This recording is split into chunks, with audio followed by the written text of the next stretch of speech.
Hello and welcome again to our reading of Acts of the Apostles. We're in chapter 9 still, and we finished last time with the first half of verse 19, and now we go to the second half.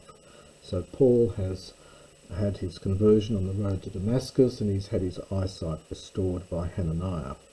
He now begins to preach in Damascus. It's interesting to compare what we read here in this section with Paul's own account in the epistle to the Galatians. We see that there's a number of perhaps discrepancies or different chronologies between the two, and it's interesting to compare them. So, egeneto, normally at the beginning it means it comes to pass, but I think here it's just he was. And he was meta with the disciples in Damascus. So the tone goes with them, with their tone. With the disciples in Damascus, hemeras tinas, for certain days. He doesn't say how long.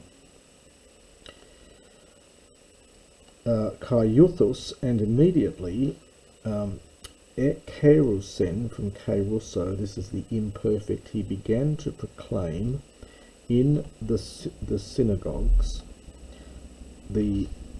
so Jesus, he began to proclaim Jesus, that Hutos, this one, that is Jesus, is the Son of God.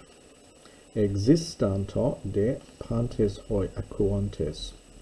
So all those hearing, existanto, this is from ex histemi, they were amazed, they were surprised, and they elegon, imperfect. I always try with the imperfect to translate it as they began to do something. Sometimes it's they try to, but here it's the conative use. This is the inceptive. They began to say.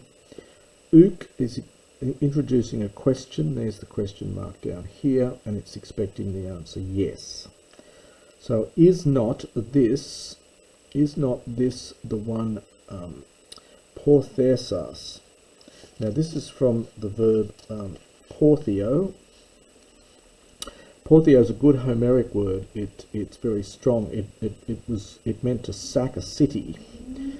So it's a bit like to wipe out. It's a very strong word, and it's the word that Luke uses several times in reference to Paul's persecution of the church, portheo. It's used of sacking a city. So so is not this the one who perhaps tried to, although it's aorist, who wiped out or destroyed those epikalumenus, calling upon the name, that is, calling upon this name, that is the name of Jesus, in Jerusalem. Kai hode eis tuto eleluthe. And here, now this is the pluperfect. He had come from Erchomai. There's elelutha is the perfect, and this is eleluthe. Luke's quite fond of the pluperfect. You get quite a few pluperfects in Luke. For he had come here, hodi, eis tuto, for this reason. That's just a little idiom here, for this reason, for this purpose. In order that, agage, this is the aorist subjunctive from ago. So it's agagon is the aorist, unaugment agag is the root, and then this is an aorist subjunctive. So in order that he might lead them, perfect participle from deo, bound to the chief priests. So isn't this the guy who came here for this very reason, to take them bound to the chief priest? Saulos de Marlon, and unfortunately we get a page break here. So Saul, all the more, en dunamuto. Now the verb here is en dunamo.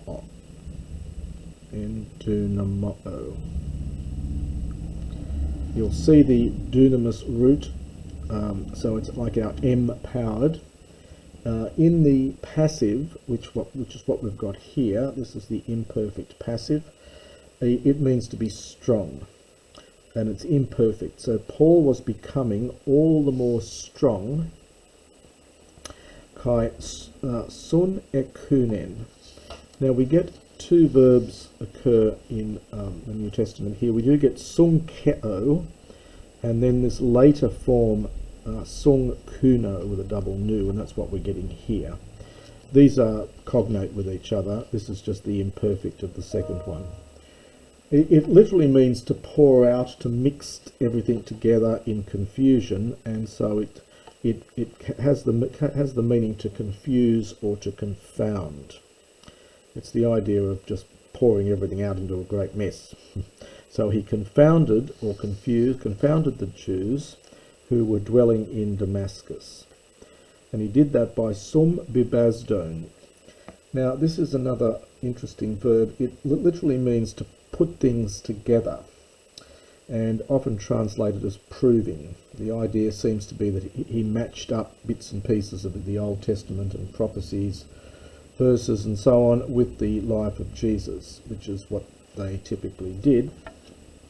Using the Old Testament, they took proof texts and things and used them to prove that Jesus was the Messiah. That's possibly what he's doing here. So translated as proving, but there's a lot more to the verb than just that.